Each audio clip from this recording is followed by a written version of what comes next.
என் அன்பு தெய்வ பிள்ளைகளே, ஜெபித்தீர்களா? சரி, ஜெபம் பண்ணியிருப்பீங்க அப்படின்னு நான் நினைக்கிறேன். ஓகே, இந்த இடைவேளை நான் சொன்ன அந்த கேப்லேயே நீங்கள் உண்மையிலேயே உங்களை தாழ்த்தி கொண்டது உண்மை என்றால் சிந்திக்க உங்களுக்கு உயர்ந்த நிலை கிடைக்கும். இல்லை என்றால் உங்கள் சிந்தனை டேமேஜ் ஆகிடும். ஸோ ஏனவை தான் இப்பொழுது நீங்கள் உற்று கவனிக்க வேண்டிய ஒரு காரியம். நீங்கள் ஆர்வத்தில் செய்தவைகளை நீங்கள் நம்பிக்கை என்று அதன் மீது சார்ந்திடாதீங்க. காயன் ஆர்வத்தில் இறைவனை ஆராதித்தான். ஆனா உண்மையிலேயே அவங்கிட்ட சத்தியத்திற்குரிய நம்பிக்கை இல்லை, ஆனா ஆர்வம் இருந்தது. எழுப்புதல நம்பர் 1 மனுஷன் சிம்சோன். அத்தனையும் ஆர்வம் தான், எதுவுமே ஒரு சத்தியம் கிடையாது. சிம்சோனை போலதான் இன்னைக்கு சாதனைக்காரங்க கிறிஸ்துவத்துல நிறைய பேர் பெருகிட்டு இருக்கிறாங்க. அவங்க ஒரு வேலை சொல்லலாம், ஆவியானவர் எனக்குள்ள இருக்கிறார், இந்த ஆற்றலை கொடுக்கிறார், இந்த ஆற்றல்னால இருந்து இந்த எழுப்புதல் வந்தது. நீ என்னன்னா சொல்லிக்கோ, ஆர்வத்தில் வரக்கூடியது கூட சத்தியத்தில் வரக்கூடிய எழுப்புதல் மாதிரியே இருக்கும். ஆர்வத்தில் வரக்கூடிய பாடல் கூட சத்தியத்தில் வர பாடல் மாதிரியே இருக்கும். ஆர்வத்தில் செய்யக்கூடிய ஊழியம் கூட சத்தியத்தில் இருக்கிற ஊழியம் மாதிரியே இருக்கும். ஆனால் காலம் வரும்போது பிரிச்சிடும். ஆர்வமே வேற, சத்தியமே வேறன்னு பிரிச்சிடும். உடனே அன்னைக்கு ஏற்கப்பட்ட பாடல், அன்னைக்கு ஏற்கப்பட்ட எழுப்புதல் அன்னைக்கு தீர்ப்பு கொடுக்காது. இன்னும் பிரயாணம் இருக்குல்ல, போக போகத்தான். சத்தியத்திற்குரிய பாடலே வேற, ஆர்வத்தில் ஏற்றிய பாடல்கள் வேற. சத்தியத்திற்குரிய ஆராதனைகள் வேற, ஆர்வத்தில் செய்த ஆராதனைகள் வேற. சத்தியத்தில் கடவுளை ஏற்றது வேற, ஆர்வத்தில் கடவுளை ஏற்றது வேறன்னு பிரிச்சிடும். மாம்பெரிய வித்தியாசத்தை கொடுத்துரும். அந்த வித்தியாசம் எந்த அளவுக்கு இருக்கும் என்று சொன்னா, இஸ்ரேல் மக்கள் நடந்த வெட்டாந்தரையில் பார்வோனுடைய சேனை கூட வந்தது. அதே வெட்டாந்தரையில் அவர்களும் குதிரையை ஓட்டினார்கள். ஆனால் நொடி பொழுதில் இஸ்ரேல் மக்கள் கரையே வேற, இந்த பார்வோனுடைய சேனை முழுகி போன சமுதிரத்துடைய அனுபவமே வேற. ஆனா ஆர்வம் அதே வெட்டாந்தரையில் எகிப்துடைய சிப்பாய்களை நடக்க செய்தது. ஆனால் ஒரு நொடி பொழுதுல மாட்டி போட்டுச்சு. சத்தியத்திற்குரியவர்களா நடந்தவர்கள் கரை சேர்ந்தார்கள், ஆர்வத்தில் நடந்தவர்கள் சமுதிரத்தில் மூழ்கி செத்தார்கள் ஒரு நொடி பொழுதுல. அதெல்லாம் இறைவன் உங்களுக்கு பிரிச்சு, நீ இந்த பக்கம் வா, நீ இந்த பக்கம் வா, நீ வலது பக்கத்துல நில்லு, நீ இடது பக்கத்துல நில்லு. நாம் காட்டுகிற ஆர்வமே நமக்கு தீர்ப்பாக மாறிடும்.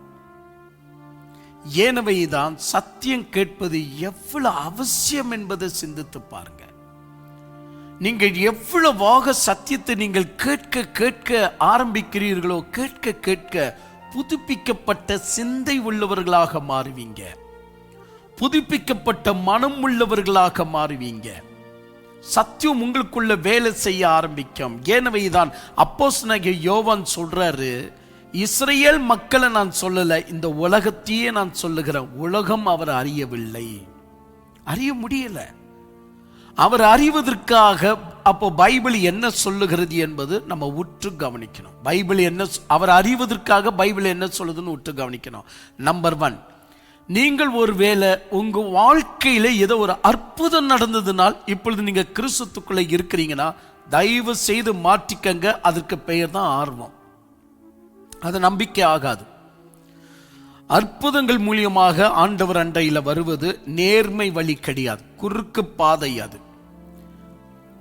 ஆகவேதான் பைபிள் சொல்லுகிறது, எங்க மார்க் எழுதிய சுவிசேஷம் 16:16 சொல்லுகிறது, சீடருடைய கைகள் இருந்து, அப்போஸ்தலருடைய கைகள் இருந்து தேவன் அற்புதம் அடையாளங்களையும் செய்து தமது வசனத்தை நிரூபித்துக் கொண்டார்.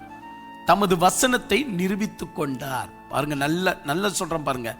அப்போஸ்தலருடைய கைகளால் நடப்பிக்கப்பட்ட அற்புதம் அடையாளங்களினாலே தேவன் தமது வசனத்தை நிரூபித்துக் கொண்டார். அப்போ கடவுள் நிரூபிக்க வேண்டியது அற்புதம் அல்ல, கடவுள் தன்னை நிரூபித்துக் கொள்ள வேண்டியது அடையாளங்கள் அல்ல. அவ இன்னைக்கு நிறைய பேர் எப்படி இருக்கிறாங்கன்னா, அற்புதங்கள் மூலியமா கடவுளை நிரூபிக்கணும்னு போறாங்க.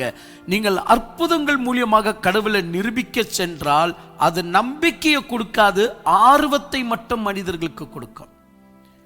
அவ உன்னுடைய ஜபம் கோபுரத்துல ஒருவேளை 3000 பேர் கூடியிருப்பாங்கன்னா அத்தனை பேர்கிட்ட நம்பிக்கை இல்லை, வெறும் ஆர்வம், வெறும் ஆர்வம்.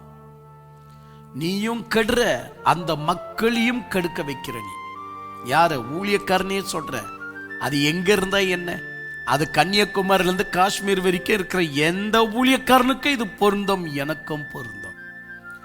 நான் ஒருவேளை திரும்ப திரும்ப ஆர்வத்தையே காட்டுவேன் என்றால், அற்புதங்கள் மூலியமாய் இறைவனை நிரூபிக்க செல்வன் என்றால், தீர்க்க தரிசனத்தின் வாயிலாக இறைவனை நிரூபிக்க செல்வன் என்றால், மீண்டும் நான் மக்கள் மத்தியில் ஆர்வத்தை கொடுக்கிற, சத்தியத்தை என்னால் கொடுக்க முடியாது.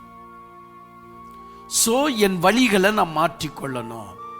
இப்பொழுது நான் என்ன செய்யணும்? மக்களுக்கு சத்தியத்தை கொடுக்கணும். சரி, இந்த இடத்துல இவர் எப்படி நிரூபிக்கிறார்னு பார்க்கலாம். யாரு? யோவான். படிக்கலாமா? மீண்டும் படிக்கிறேன் 10ஆம் வசனத்தை.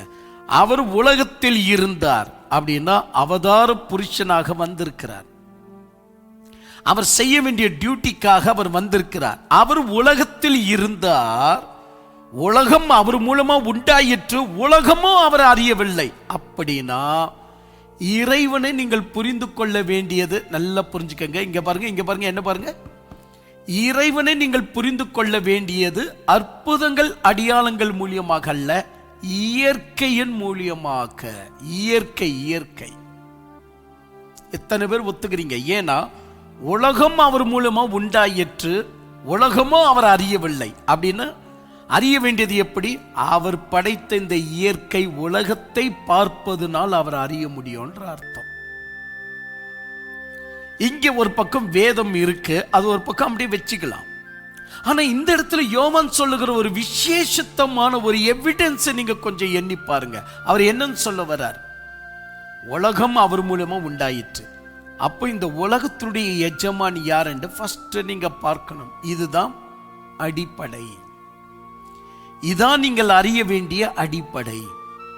கடவுளை நீங்க புரிஞ்சுக்கிட்டது, நான் ஸ்கேனிங் ரிப்போர்ட்டுக்காக போயிருந்தேன், சுகர் இருந்துச்சுன்னு சொல்லிட்டாங்க, அங்கேயே கண்ணீரோடு கூட ஜெபம் பண்ணேன், ஆண்டவர் என்னை தொட்டது போல இருந்தது, மீண்டும் நான் என்னுடைய டெஸ்டிங்குள்ள போனேன், கொஞ்சம் கூட சுகர் இல்லைன்ட்டாங்க.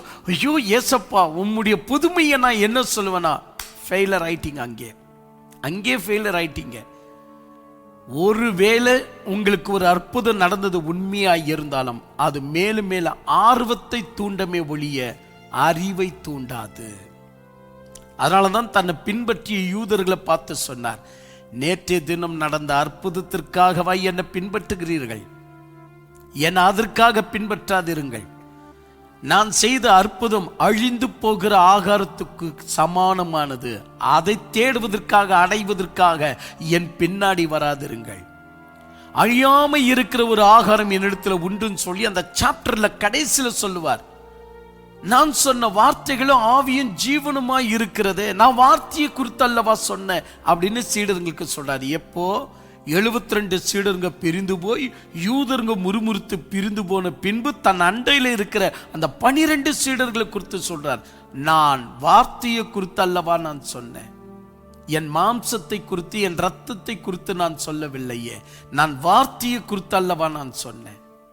ஏன்னா ஆண்டவருக்கு தெரியும் ரத்தம் மாம்சம் புசிப்பது தவறு. அதனால அவர் சொல்லுகிற அந்த ஐடியா இருந்தது, அந்த ஐடியாவை புரிந்து கொள்ள முடியல. அப்படியே தானே இன்னைக்கு இருக்கிற ஊழியக்காரங்க. அவர் என்னவோ ஒரு ஐடியால சொன்னார், நான் செய்தது போல நீங்களும் மற்றவர்களுக்கு செய்யுங்க. எது? அந்த ராபோஜனத்துக்கு முன்னாடி கால் கழுவுறது. இவன் அப்படியே கால் கழுவுறது பிடிச்சுக்கிட்டான். சிந்திக்க தெரியல பாருங்க. அவ இவ்வளவு நாள் நீ சிந்திக்காம இருக்கிறிய, பரிசுத்தாவி இருக்கிறான்னு நினைக்கிறியா?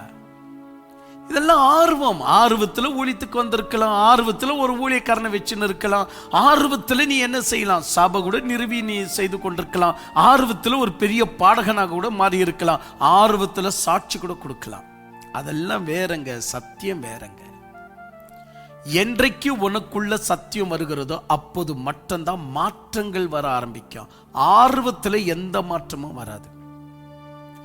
ஆர்வம் என்ன செய்யும் என்றால் அப்போதுக்கு மட்டும் டெம்பரவரி, ஒரு முடிவை, ஒரு கொள்கையை ஏற்படுத்தும். ஒரு கொள்கையை ஏற்படுத்தும். சத்தியத்தினுடைய முடிவை கொண்டு வராது, ஒரு கொள்கையை ஏற்படுத்தும். அது கொஞ்ச நாள் தான் இருக்கும், பின்பு அது பற்றி போயிடும், எதற்குமே யூஸ் இல்லாம போயிடும்.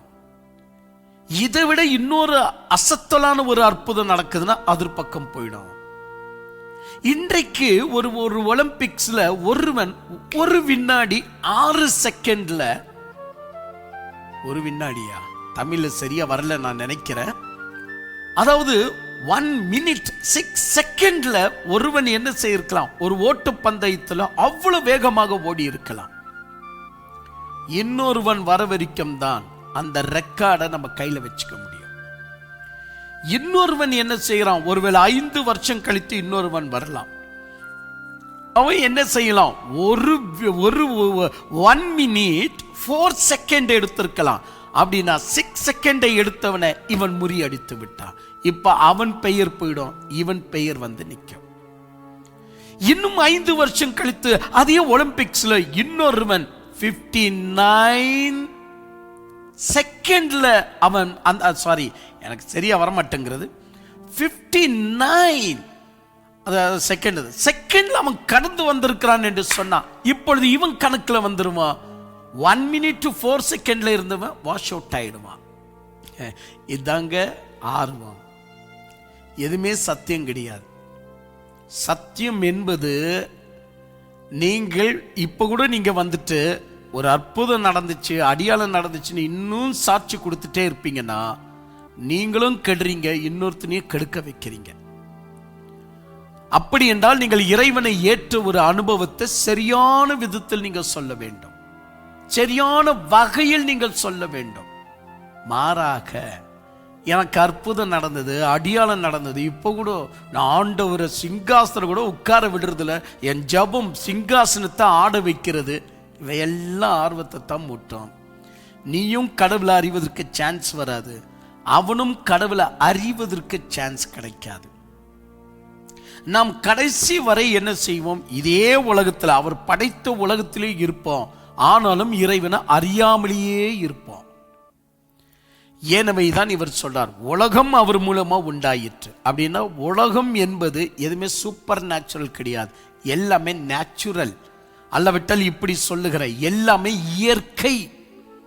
அப்ப கடவுளை அறிய வேண்டியது இயற்கையின் வழியாகத்தான் அறிய வேண்டுமே ஒழிய மத சம்பந்தப்பட்ட ரீதியிலேயோ ஆர்வத்தின் ரீதியிலேயோ, எனக்கு பிடிச்சிருக்காத ஆர்வத்தின் ரீதியிலேயோ அறிய வேண்டிய அவசியமும் இல்லை, அந்த வகையில் போக வேண்டிய ஒரு வழியும் அல்ல. சோ இந்த வகையில் நாம் பார்க்க போவோம் என்றால் அனைவருமே நாம் இறைவனை கண்டடைய தவறிவிட்டோம் என்ற அர்த்தம். ஆண்டவனை கண்டடைய தவறிவிட்டோம். ஏன்னா இப்பொழுது யாராவது ஒருவர் வந்து இயற்கையின் வழியா கடவுளை அறிவது எப்படின்னு சொல்லி கொடுக்கணும். இல்லை என்றால் இயற்கையை என்னுடைய கடவுளை மாறிடும். எது? அக்னி, காற்று, கடல், இதுதான் என்னுடைய கடவுளை மாறிடும். கொஞ்சம் மிஸ் பண்ணிட்டேனா, இயற்கையின் வழியாய் அறிய வேண்டிய கடவுளை கொஞ்சம் மிஸ் பண்ண அப்படின்னா இந்த இயற்கையே உனக்கு கடவுளா மாறிடும். அப்போ முந்தின நிலையை விட பிந்தின நிலை இன்னும் மோசமா மாறிடும். கண்டவைகளை சுஷ்டிகளையே கடவுள் என்று சொல்ல ஆரம்பிக்கவே ஒழிய சுஷ்டி கர்த்தரை கடவுள் என்று நீ சொல்ல மாட்ட, சுஷ்டியை தான் கடவுள் என்று சொல்லுவேன்.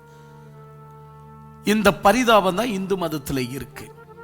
ஏன்னா இயற்கை வழியா அறிய வேண்டியதை அற்புதங்களுக்கு சாட்டி விட்டு அற்புதங்கள் ஆர்வத்தோடு கூட பார்க்கும்போது பின்பு இயற்கையே நம்மளுக்கு கடவுளா தோற்றம் அளிக்க ஆரம்பிக்கும். மாடை பார்த்தாலும் கடவுள் தான், கொருங்க பார்த்தாலும் கடவுள் தான். அதற்கேற்றபடி உருவாக்கப்பட்டதான் மகாபாரத, ராமாயணம். அது எல்லாம் பாருங்க, அத்தனையும் மிருகங்கள் தான் இருக்கு, அத்தனையும் இயற்கை தான் இருக்கமே ஒழிய ஏக சக்கராதிபதியான கடவுள் அங்க வரவே மாட்டார்.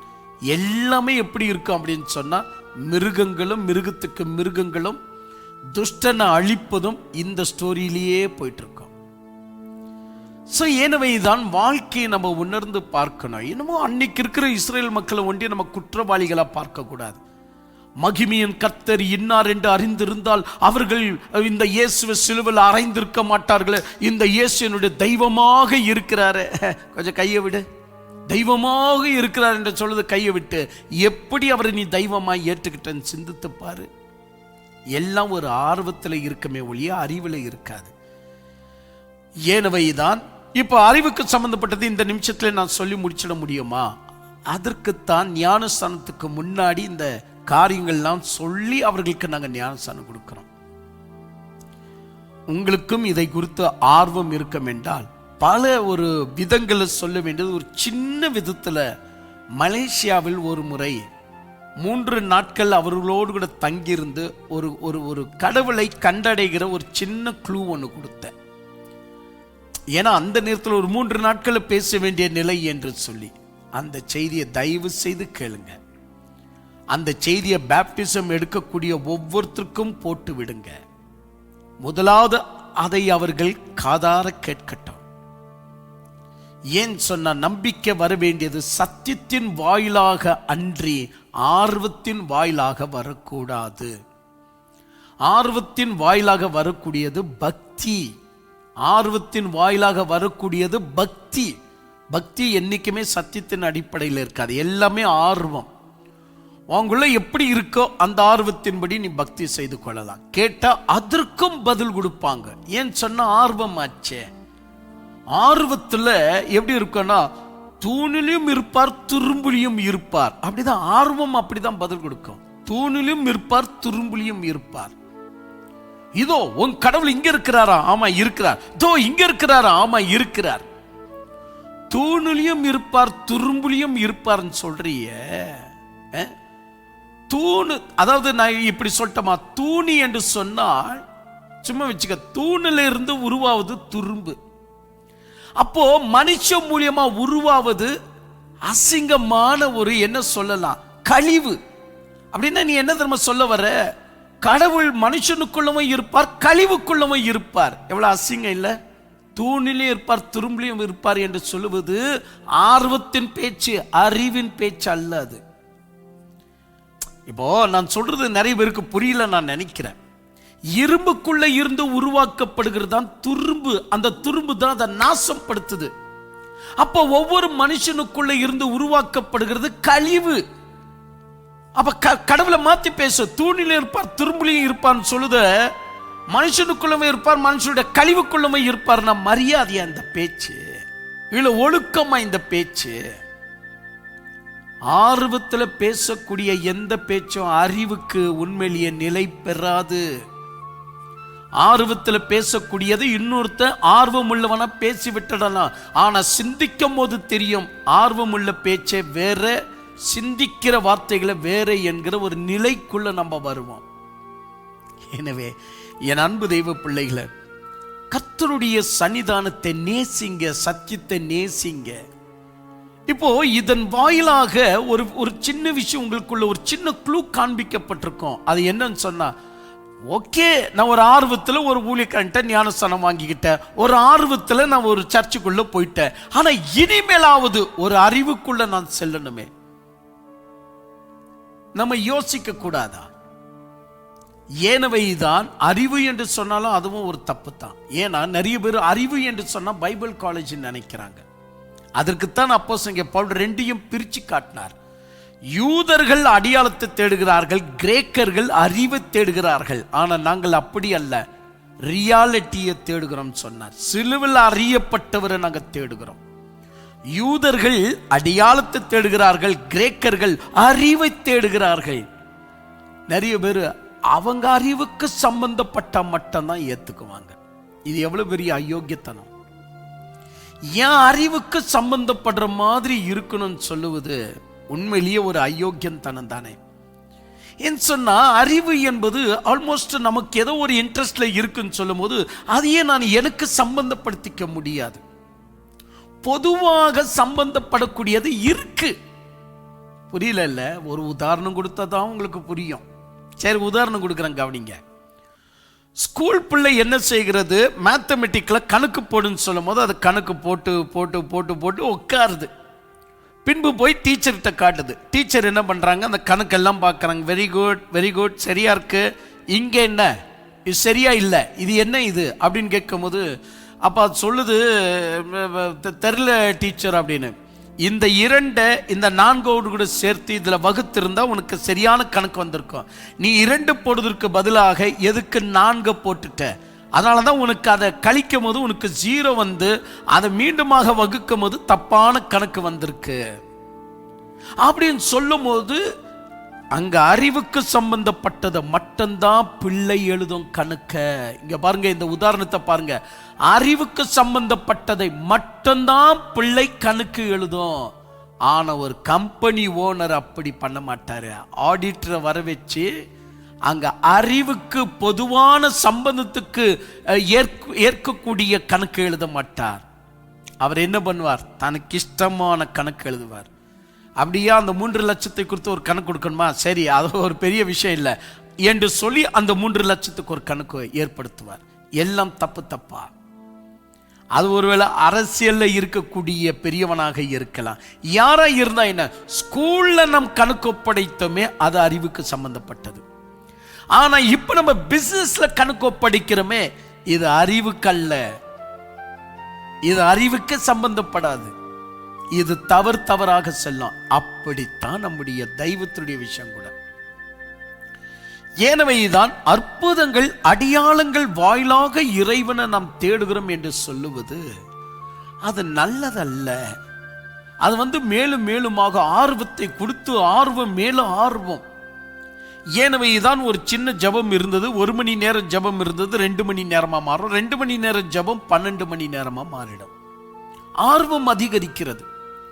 ஒரு தீர்க்க தரிசனம் அவர்களுக்குள்ள வந்த உடனே மீண்டும் மீண்டுமாக அதே அவங்க ஆர்வத்தை செலுத்தும் போது கடவுளுக்கும் அவங்களுக்கும் சம்பந்தமே கிடையாதுங்க. ஆனா தீர்க்க தரிசனம் ஏகப்பட்டது பிறக்க ஆரம்பிக்கும். இது நமக்குள்ள அந்த சக்தி இருக்குங்க, கடவுள் எல்லாம் கொடுக்கறதுல. அப்ப இந்த சக்தியை வைத்து தான் நிறைய பேர் தீர்க்க தரிசனம் சொல்றது. எனக்கு கடவுள் வெளிப்படுத்துறார். மண்ணாங்கட்டி, கடவுள் ஒன்னே வெளிப்படுத்தல. உனக்குள்ள இருந்து அந்த ஆர்வம் என்ன செய்கிறது? அந்த அந்த அந்த ஆர்வத்தில் உண்டாகிற அந்த சக்திக்கு இருக்கிற பவர் தான் ஆன்மீக வல்லமைன்னு சொல்லுவாங்க. ஆண்டவனின் வல்லமை அல்ல, ஆன்மீக வல்லமை. அந்த ஆன்மீக வல்லமை எவ்வளவு தூரத்துல இருந்தாலும் பல விஷயங்களை வெளிப்படுத்த ஆரம்பிக்கும். பின்பு அந்த தீர்க்க தரிசனத்திலேயே இருக்க இருக்க இருக்க என்ன ஆயிடும் அப்படின்னா, ஒரு நிலையை பார்த்த உடனே இந்த நிலைக்குத்தான் அது சேரும் அப்படின்னு கணித்து உடனே கரெக்டா சொல்லிடுவாங்க. அப்போ இவங்க ஆர்வம் என்ன செய்கிறதுனா, ஒரு படியில இருந்து இன்னொரு படிக்கு மெதுவாக தீர்க்க தரிசனமே ஆகட்டும், அற்புதம் அடையாளங்களே ஆகட்டும், அப்படியே பெருக செய்யும். அதே மாதிரிதான் சத்தியம் கூட. நீங்க மேலும் மேலும் சத்தியத்தை கேட்க கேட்க கேட்க சத்தியம் பெருகிக் கொண்டே இருக்கும். பொய்ய நீங்க பேச பேச பேச பொய் பெருகுவது எப்படியோ, சத்தியம் பேச பேச சத்தியம் பெருகுவதும் அப்படிதான். அதே போல வஞ்சகத்தில் நீங்கள் பெருக பெருக வஞ்சகமும் பெருக ஆரம்பிக்கும். இது இந்த உலகத்துல இயற்கையா நடந்துட்டு வர விஷயம். சிலர்கள் எனக்கு இவ்வளவு வெளிப்பாடு கிடைக்குது அப்படின்னா கடவுள் தான் இதை வெளிப்படுத்துறாரு. கடவுள் எதையும் வெளிப்படுத்துறது இல்லை. அவருக்கு தெரியும், இந்த வழியாக சென்றால் ஒருவனும் இறைவனை அறிய முடியாதுன்னு அவருக்கே தெரியும். அவர் எப்போதும் நீங்கிட்டார். இப்ப பாருங்க, பென்னி என்ன பண்றார்? பென்னி மாதிரி இன்னைக்கு நிறைய பேர் அப்படிதான் ஆயிட்டாங்க. டச் ஃபயர் அப்படின்னு சொன்ன உடனே எல்லாம் தொப்புன்னு அப்படியே விழுறாங்க. இது பென்னினுக்கோ இல்ல குல்மேரி அம்மாவுக்கோ வந்த வரம் நினைக்கிறீங்களா? இவங்களுக்கு முன்னாடியே இஸ்லாம்ல இருந்துச்சு. இதற்கு முன்னாடியே ஹரே ராம ஹரே கிருஷ்ணா என்று சொல்லக்கூடிய மடத்துல இருந்துச்சு. அங்க கை நீட்டின உடனே அப்படியே கீழே விழுவாங்க. ஏற்கனவே பிற மதங்களையும், முக்கியமா சொல்ல போனா சாத்தான் சபையில இந்த வல்லமை இருந்துச்சு. அது எப்படிங்க திடீர் என்று சொல்லி இந்த 19ஆம் நூற்றாண்டுல கால் முளைத்து நம்முடைய திருச்சபைக்குள்ள இந்த வல்லமை வந்துச்சு. எல்லா ஊழியக்காரர்களுக்கும் ஒரு குல்மேரி அம்மா ஒருவர் தான், அவங்க தான் ஃபர்ஸ்ட் ஸ்டார்ட் பண்ணது. யாரு? பென்னினுடைய குரு, அந்த அம்மா தான் ஸ்டார்ட் பண்ணது. அதுக்கு பிறகு எல்லோருக்கும் ஒரு வரத்தை பார்த்து விட்டு அது சூப்பரா இருக்குன்னா நெக்ஸ்ட் எல்லாருக்குமே அதுதான். டிஜிஎஸ் தினகரன் ஒரு முறை பார்த்துட்டா நெக்ஸ்ட் எல்லாருக்குமே அதுதான். எவ்வளவு கேவலமா இல்லை? அப்போ உனக்கு சொந்த நாலேஜ் இல்லை, நீ சொந்தமா எதுவுமே நடத்தப்படல, உனக்குன்னு ஒரு மனசுல பட்டிருக்கு. இந்த சூப்பர் வழிபா, சூப்பரா இருக்கு, இந்த வழியில போயிட்டா நாமும் தேசத்துக்குள்ள எழுப்புதல கொண்டு வர முடியும். டிஜேஎஸ் தினகரனுக்கு சேர்ந்த அத்தனை சீடர்களும் சத்தியத்தை அறியாம இருக்க காரணமே, அவரும் அறியாம ஆர்வத்துல நடந்தார், இவங்களும் அறியாம ஆர்வத்திலேயே போயிட்டு இருக்கிறாங்க. ஆர்வத்தை விட்டுடுங்க. அதற்கு மேலாக சத்தியம் இருக்கிறதை கொஞ்சம் நீங்கள் கண்ணோக்கி பாருங்க. பொறுமையாக சத்தியத்துல பயின்று வாங்க. சத்தியத்தை கேட்கும் போது உடனே நமக்கு பிடிச்ச மாதிரி இருக்காது, நம்முடைய வழிமுறைக்கு ஏற்றபடி இருக்காது, உப்பு சப்பு இல்லாதது போல காணப்படும். ஆனா அதுதான் சரியான வழிமுறை. ஏனவைதான் 10ஆம் வசனத்தில் அவர் உலகத்தில் இருந்தார், உலகம் அவர் மூலமா உண்டாயிற்று, ஆனா உலகமோ அவர் அறியவில்லை. இஸ்ரேல் மக்களை மட்டும் சொல்லாம இடீ உலகத்தையே சொல்லி முடிக்கிறார்.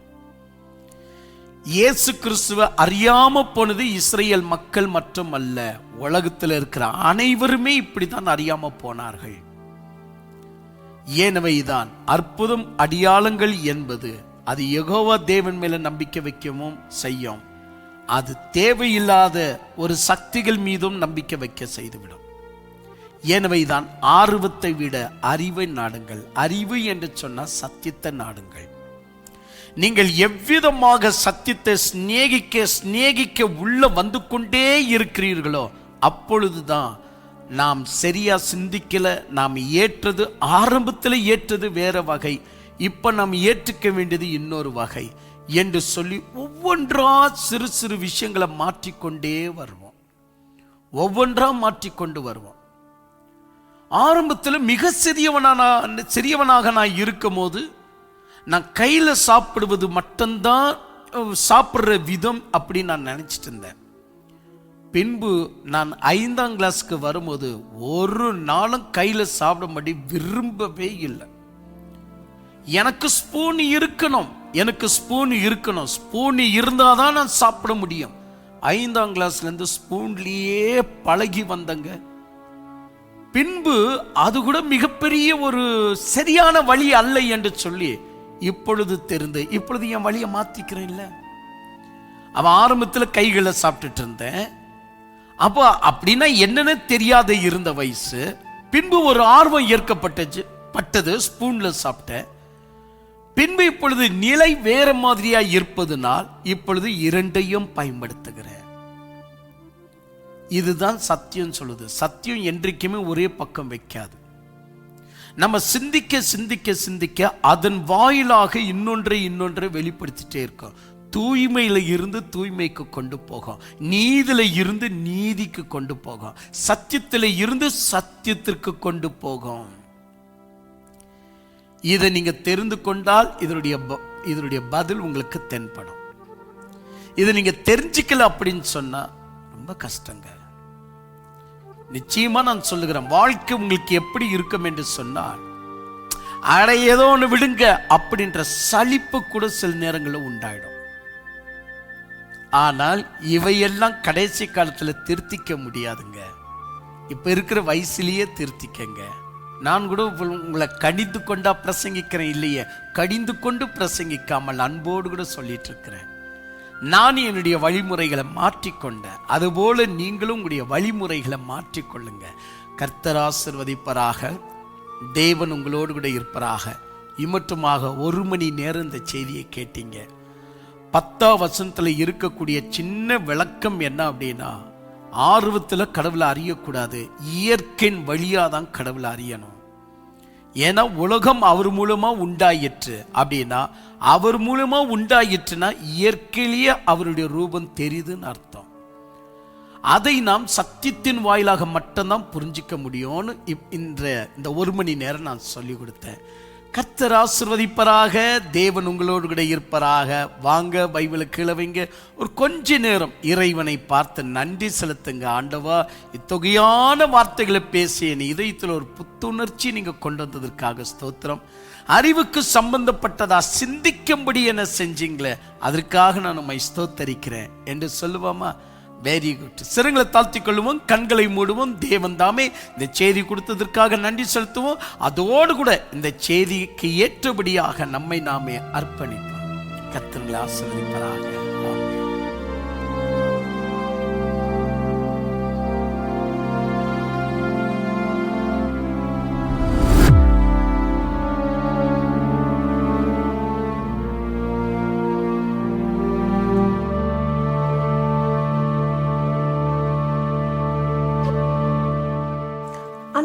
தெய்வ ஜனங்களுக்கு கர்த்தருடைய நாமத்தில் நல்வாழ்த்துக்கள்.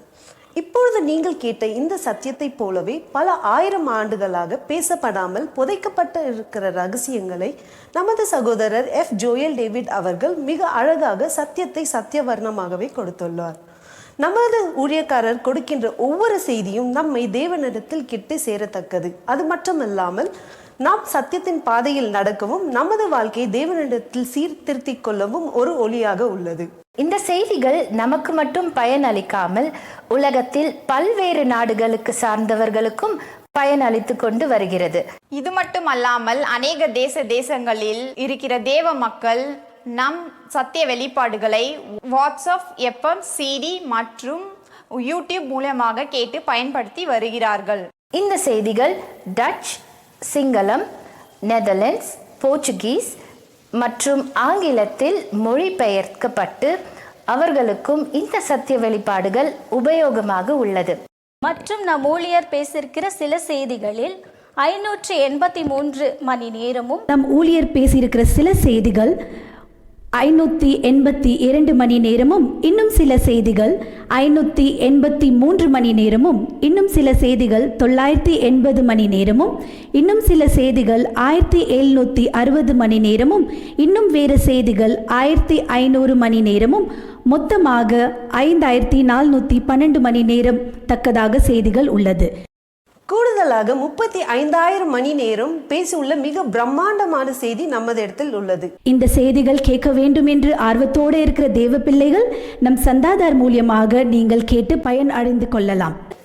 இந்த செய்திகளை நீங்கள் பெற்று பயனடைய சந்தாதர் பகுதியில் இணைந்து கொள்ளுங்கள். சந்தாதர் பகுதி என்பது அரைமணிக்கான செய்தி ஆகும். இந்த செய்திகளை நாங்கள் தினம்தோறும் கேட்டு மிகுந்த பயனடைகிறோம். சந்தாதர் செய்திகள் என்பது அரை மணிக்குண்டான செய்திகள். இந்த செய்திகள் மூலமாக நாங்கள் மிகுந்த பிரயோஜனம் அடைந்து வருகிறோம். இந்த செய்திகள் பல புத்தகங்களுக்கு சமமாக உள்ளது. இவ்வகையான செய்தியை நீங்கள் வாழ்க்கையில் ஒரு முறையாவது கேட்க வேண்டும் என்று அன்போடு கேட்டுக்கொள்கிறோம். நாங்கள் உங்களுக்கு தனிப்பட்ட விதத்தில் வாட்ஸ்அப்பிலோ, டெலிகிராமிலோ அல்லது வேறொரு தனிப்பட்ட ஆப்பிலோ நாங்கள் உங்களுக்கு மட்டுமே அனுப்பி கொடுக்கின்ற இந்த சத்திய வெளிப்பாடுகளை நீங்கள் கேட்டு சத்தியத்தில் வளர்ந்து வருவது எங்களுக்கு மிகவும் சந்தோஷமாக உள்ளது. பிரியமானவர்களே, கர்த்தருடைய நாமத்திலே உங்களுக்கு நல்வாழ்த்துக்கள். பிரியமான சகோதர சகோதரிகளே, சத்தியத்துக்காகவும் சத்தியத்திலும் நீங்கள் உறுதியாய் இருப்பது எங்களுக்கு மிகவும் மகிழ்ச்சியாய் உள்ளது. நாங்கள் உங்களுக்கு தனிப்பட்ட விதத்தில் வாட்ஸ்அப்பிலோ, டெலிகிராமிலோ அல்லது வேறு ஒரு சோஷியல் மீடியா மூலியமாகவோ உங்களுக்கு மட்டுமே அனுப்பி கொடுக்கின்ற செய்திகளை நீங்கள் கேட்டு பயனடைந்து வருவது எங்களுக்கு மிகவும் மகிழ்ச்சியாய் உள்ளது. ஆனால் நீங்கள் வீட்டில் சும்மா இருக்கும்போதோ அல்லது டிராவலில் இருக்கும்போதோ ஒரு முறை அல்ல ஒவ்வொரு முறையும் யூடியூபுக்கு சென்று அங்கே நீங்கள் செய்திகளை கேட்கும்போது, நீங்கள் லைக் கொடுத்து சப்ஸ்கிரைப் செய்யும்போது சத்தியத்துக்குரிய புதிய அப்டேட்கள் உங்களுக்கு அறிவிக்கப்படும். தினந்தோறும் கேட்கப்படுகிறதான ஒவ்வொரு சத்திய வெளிப்பாடுகளை சந்தாதார பகுதியில் கேட்பது மாற்றமல்லாமல் யூடியூபில் சென்று லைக் பண்ணுங்க, சப்ஸ்கிரைப் பண்ணுங்க. இப்படிப்பட்ட சத்திய வெளிப்பாட்டு கேட்க மிஸ் பண்ணாது இருங்கள். இப்படியாக இந்த சத்திய வெளிப்பாடை கேட்க வேண்டும் என்று ஆர்வத்தோடு இருக்கிற தேவ பிள்ளைகள் நம் ஸ்கிரீன்ல வருகின்ற நம்பர்களுக்கு தொடர்பு கொள்ளுங்கள். நம்பர் 9880510712 மற்றும் 6360697395. இந்த நம்பர்களுக்கு தொடர்பு கொள்ளுங்கள். தேங்க்யூ.